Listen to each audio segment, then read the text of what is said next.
Pakistan peoples party के रहनुमा किमाड़ी के यूसी चेयरमैन आसिफ खान ने कहा है कि किमाड़ी जिला गर्मी में आने की वजह से बहुत ज़्यादा मसाइल का शिकार था। अब जिला किमाड़ी के बन जाने के बाद अब यहाँ के मसाइल आसानी के साथ हल किए जा सकेंगे। हम किमाड़ी को जिला बनाने के लिए 2000 ईस्वी से कोशिश कर रहे थे। मैं इस सिलसिले में बिलावल भुट्टो, फरियाल तालपुर साहिबा, नासिर हुसैन शाह और सईद गनी का शुक्रगुजार हूँ। इन ख्यालात का इजहार उन्होंने सच्चर न्यूज़ को इंटरव्यू देते हुए किया। उन्होंने कहा कि जिला गर्मी बहुत ज़्यादा आबादी और रकबे के लिहाज से गुंजान आबाद इलाकों पर मुश्तमल था, जिसकी वजह से इस जिले के मसाइल रोज़ बरोज़ बढ़ते जा रहे थे और इसका कंट्रोल इंतहाई मुश्किल हो गया था। किमाड़ी जिला बनना नागुज़ीर हो चुका था। अब इसका अपना डीसी और डीआईजी और एसएसपी होगा, अपना डिस्ट्रिक्ट हेल्थ ऑफिसर होगा। किमाड़ी जिले के सबसे ज़्यादा मसाइल कचरे, साफ पानी और बेरोजगारी के हैं। आज किमाड़ी बल्दिया साइट और शेरशाह माड़ीपुर की आबादी बहुत ज़्यादा बढ़ चुकी है और यूनियन काउंसिलर की जो अभी हल्का बंदियाँ होने वाली है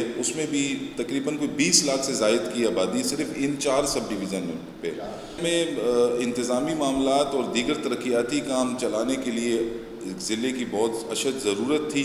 हम हुकूमत सिंध का शुक्रिया अदा करते हैं, वज़ीर आला सिंध का बिलावल भुट्टो ज़रदारी साहब का और सूबाई वज़ीर बल्दियात नासिर हुसैन शाह साहब का, कि जिन्होंने आवाम की मुश्किलात कम करने के लिए ज़िला बनाया और इस आवाम को इससे रिलीफ मिलेगा।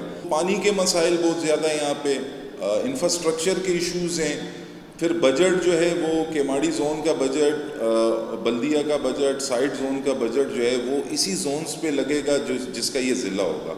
किमाड़ी की तरफ एक 2000 से हम कोशिश कर रहे हैं, सन 2000 से कि इसको एक ज़िला होना चाहिए। अगर कहीं और ज़रूरत है, बज़ाहिर तो मुझे नज़र नहीं आ रहा, सेंट्रल भी ठीक है, ईस्ट भी ठीक है, साउथ भी ठीक है। ये एक रकबे के लिहाज से बलूचिस्तान से भी मिलता है, यहाँ से ठट्टा से मिलता है, तो बहुत से मामलात है। कोस्टल जो हमारा समंदरी मामला है, इसमें जज़ायर हैं हमारे पास, पिकनिक पॉइंट से, वो सब मुतासिर थे। तो जब ज़िला बनेगा तो इंशाअल्लाह उसकी अच्छे नताइज होंगे। मैं अब जिला बन जाने के बाद सबसे पहला काम ये करवाऊंगा कि पानी की नई पाइपलाइन डलवाऊंगा जो कि बहुत पुरानी है, जिससे यहाँ के पानी के मसाइल हल हो सकेंगे। कैमरामैन मोहसिन शब्बीर के साथ SM मुमताज़, सच्चर न्यूज़, कराची।